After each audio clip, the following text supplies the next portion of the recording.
G'day everybody, my name is Elliot Waters and you're listening to the Dysregulated podcast. As always, thank you for tuning in. Today's episode, it's very exciting, is the first of the new DBT skills series. And today we're going to kick it all off with a little skill, little technique called radical acceptance. But before we get into that, if you're enjoying the show, feel free to like, subscribe, give us a great rating and share it around with your mates, the show that is. And if you want to follow the show on Instagram, you can certainly do so at thedysregulated.podcast. All right, so as I said, today's episode is the first of the DBT skills series. And I'm very excited to present this episode to you today.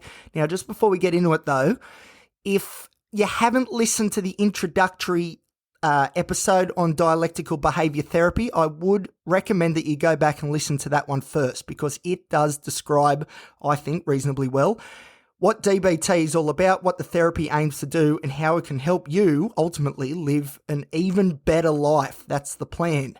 So I would listen to that one first, but if you have listened to that one and you're tuning in now, get ready, strap yourselves in because radical acceptance is a huge and very significant skill, and it has been for me for a long time now, and I'll explain why shortly, but very, very beneficial if you can really nail it. So let's get into it. Hopefully this goes off without a hitch. We'll see. All right. So radical acceptance comes to us from the distress tolerance module of dialectical behaviour therapy. So it is a skill which aims to help make pain, that is mental pain, manageable and to minimise unnecessary suffering. The goal is to accept situations that are outside of our control for what they are without judgment. That is, by accepting what is and not dwelling on what ifs or questioning why something bad has happened to you, or even asking for answers as to why you of all people have to experience this and not somebody else. The core belief is that suffering comes not directly from the pain itself or a particular event, but from the attachment we form to the pain. So if we were able to accept and in turn distance ourselves from pain, we are able to step beyond it and into a space where change can occur. So we have to get to terms with reality, as difficult as it may be, because resistance is futile. What has been, so we need to focus our energies on acceptance and ultimately committing to change. So, for example, I myself have a lot of things in my world that I'm not happy with.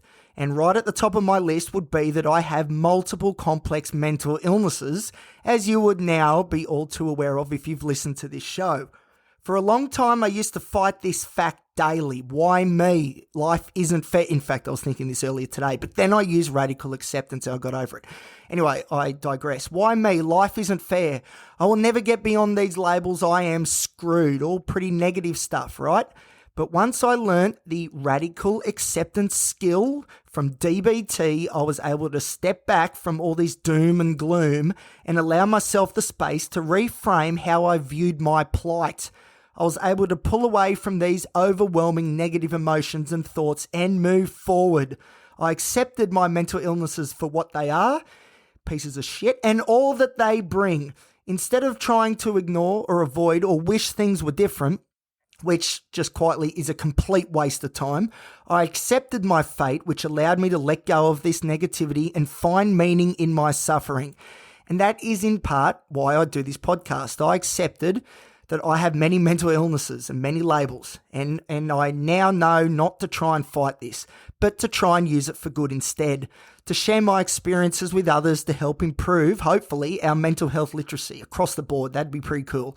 I could have easily kept fighting my predicament, pretended nothing was wrong and be forced to sit with these negative feelings that I will not even dare look at, just push them in the corner, even though they're so overwhelming and I would have to sit with them. That's just the way it goes. If you don't confront these things, they just fester and fester and fester. And these negative feelings would not budge. But by accepting what is, I diffuse these thoughts and feelings and put a positive spin on my circumstances. Now, don't get me wrong, radical acceptance doesn't mean you have to approve of the situation at hand. It also doesn't mean that acceptance equals acceptable.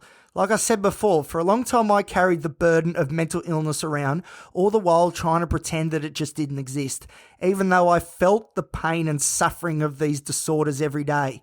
Now, I don't find living a life through such a negative, distorted lens as acceptable. Definitely not. But what I did do was accept that this was the hand dealt to me, acknowledging this fact, but then pivoting towards a mindset where I sought to change my circumstances, which leads to the next point of what radical acceptance is not, which is the idea of just giving up. Radical acceptance teaches us to look at what has come before with a non-judgmental view. What has been, and the acceptance of this allows us to then turn towards the future and seek to improve our lives. That's the goal at the end of the day. Although on the surface it appears mostly directed to the past, this radical acceptance stuff, I do find it radical acceptance's best feature as a skill is that it does set us up for a better future. But to do so, you must come to terms with what has got you to the point that you now find yourself in, the good and the bad. And that's what life is all about. The good and the bad. So instead of asking why me or why now, or just wondering how unfair it all is, we acknowledge the facts of reality, because denial only wastes energy. It doesn't change a thing.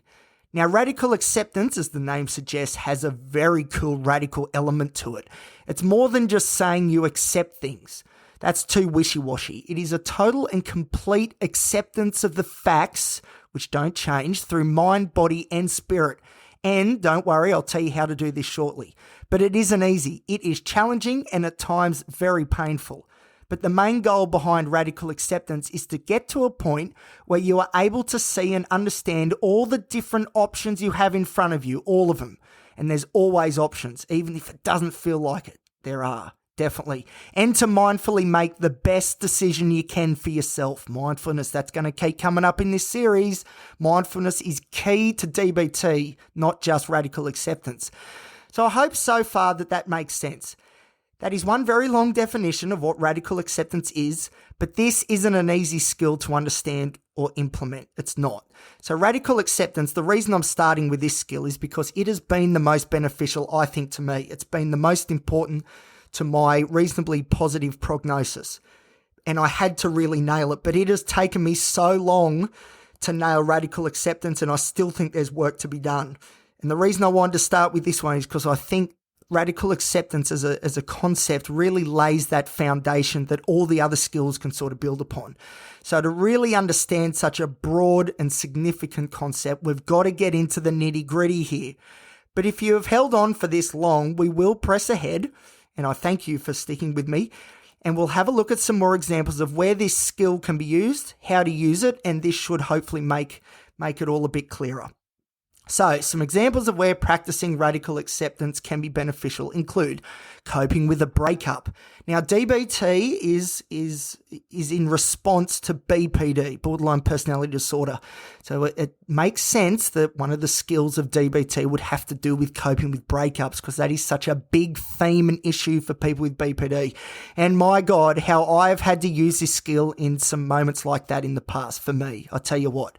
And that's why radical acceptance has been such a big part of my story. But it's not just all to do with breakups and lost romances. It also can help if you lose your job, or after the loss of a loved one, or dealing with some sort of other trauma, or when needing to accept the unavoidable, or even keeping anger in check when certain situations arise. And a big one is if you feel stuck or unable to move beyond a negative event, radically accepting your fate is a huge step forward.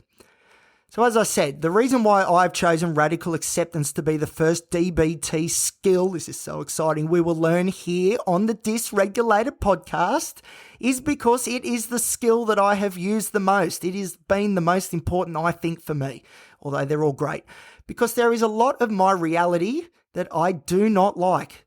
So I had to use this skill to grow beyond my circumstances, which I'm still not particularly happy about today, but we're working on that. Because for so long I used to ruminate on all the mistakes that I've made, the emotional pain, the regrets, etc. And all that achieved was to make me a bitter, jaded and worn out person. So once I started using this skill, I unshackled myself from these circumstances and started putting energy into the areas of my life that I could change and to reframe those areas that I couldn't. I have found radical acceptance to be particularly helpful in dealing with those areas that you just cannot change. And some things you just can't. So while grief, disappointment, sadness, and other negative emotions are normal from time to time, not all the time, but sometimes, and let's cluster these feelings together. Let's just call it pain. Suffering, which we all know what suffering feels like, results when our pain, that I just went through before, is prolonged due to a lack of acceptance. Less suffering is the key. And before we get into our practice, just another quick interjection of what radical acceptance is not. Please try and keep up and try and stick with me here. It is not forgiveness.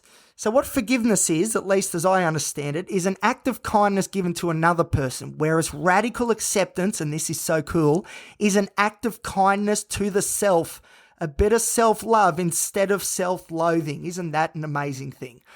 Okay. Let's look at radical acceptance in a practical way, and then hopefully all the pieces will fit in nicely and we'll be able to understand what it is I'm blabbing on about.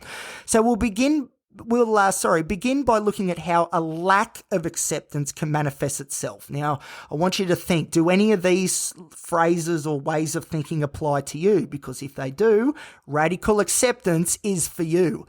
All right, so let's look at some thought patterns of somebody who is not accepting their circumstances. So, for example, you may think, I can't deal with this. This is not fair. Things shouldn't be like this. I cannot believe that this is happening right here, right now. It is not right. Things should be different. Why is this happening to me? Now, some feelings and behaviours that might be experienced include blaming yourself for everything bad that happens in your life. Listen, I don't care how bad at the life game you are. Not everything bad is because of you, okay? I just want to put that out there because unfortunately some people in this situation do think that. Definitely not. Anyway, it was a little side note. Moving on. Some more feelings and behaviours may include feeling stuck and not thinking that you can change anything for the better. You wish that things were different, but you feel powerless. You are angry with the world, that was a big one for me, and you resort to maladaptive coping mechanisms such as alcohol or drugs, which unfortunately I resonate with that as well. Used to. All right, relationship patterns. This is where it gets pretty interesting. So keep an eye out for this. You are constantly nagging your partner, hoping that they will change. They will not. You are often disappointed by the choices that others make. You feel resentful of things that have happened in the past. Oh, yeah. And you tend to hold grudges. Yep, I'm a Scorpio with BPD. I love holding grudges. All right. People often show a lack of acceptance towards situations because they feel like acceptance brings with it agreement of all that has occurred. Remember, I said earlier that acceptance doesn't equal acceptable. And coming to terms with and feeling pain in the openness of consciousness is extremely difficult because you're very vulnerable. Acknowledgement means all of a sudden that pain can feel very real, very tangible, physical. But with commitment and practice, this pain, this mental anguish can be managed appropriately because avoiding your emotions only creates more problems down the track. Take it from me. Kicking the can down the road does not help, but I tell you, it is so easy to fall into that trap. Now, this is what I want you to do, my amazing listeners. Grab a pen and piece of paper. Press me on pause me, my beautiful voice. Grab a pen and piece of paper, because it is time now to go through the 10 steps of radical acceptance. All right, here we go. Ready? You've got your pen and paper. Ready? 1 to 10. Let's go. 10 steps for practicing radical acceptance. Number 1, observe that you are fighting against reality. Okay? Fighting against reality. You're never going to win that, I'm afraid. So, for example, you might be thinking, and we sort of said this before, it shouldn't be like this. If you catch yourself saying that, well, then maybe we need to practice some radical acceptance. So pay attention to what triggers resistance or notice when you cannot accept something. Even though, as I hope you will be learning in this episode, you can accept everything. You just got to really work on it, that's for sure. Number 2, remind yourself that the unpleasant reality cannot be changed. For example, you may be thinking, this is what happened. These are the facts. So remind yourself that the unpleasant reality, as much as we'd love to change it, cannot be changed. Number 3, acknowledge that something led to this moment, hasn't come out from nowhere, and much of it is unfortunately out of your control. So for example, you might think about how this is how it happened. Number 4, this is a big one.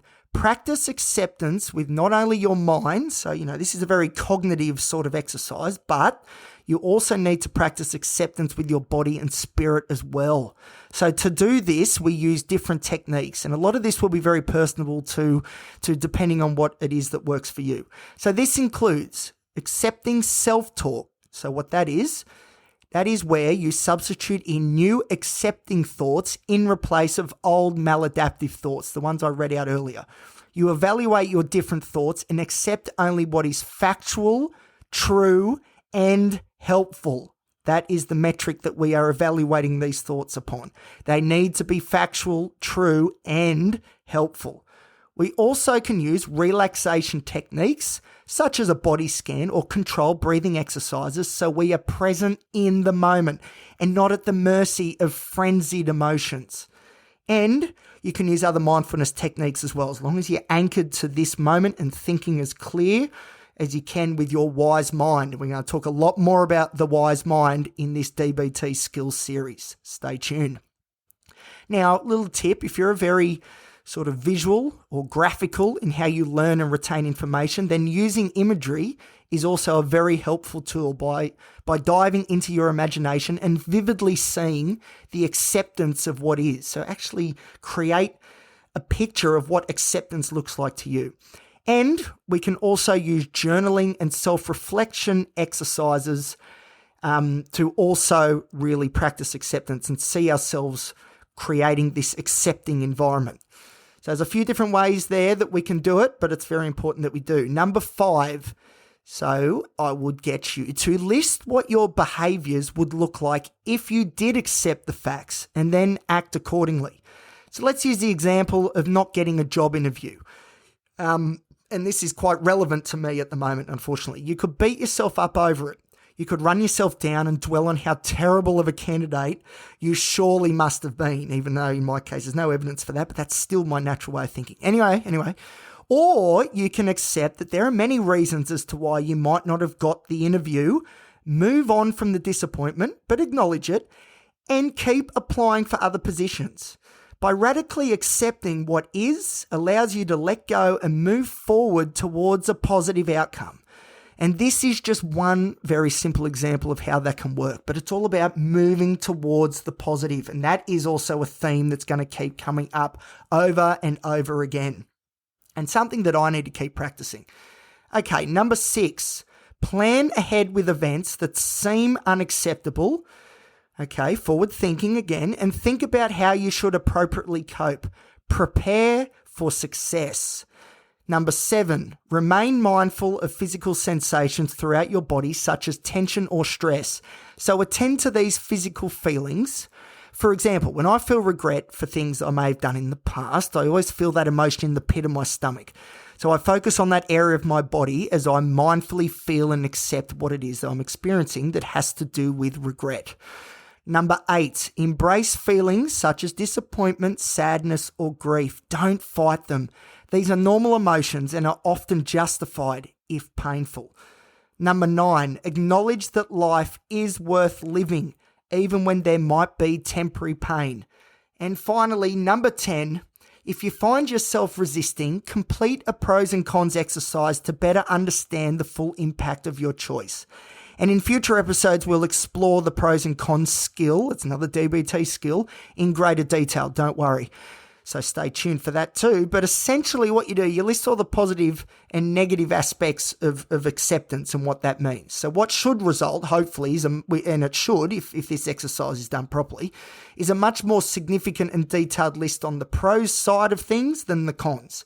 So it is a nifty little exercise to get your thoughts down on paper so that they are tangible and then easily evaluate any given situation on its merits. Pros and cons, we're going to come back to that in future episodes.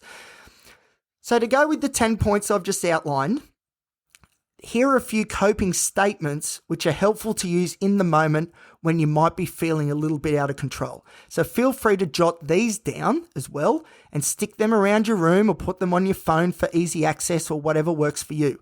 These statements are short and simple, yet can allow yourself to pivot back towards an accepting and positive frame of mind.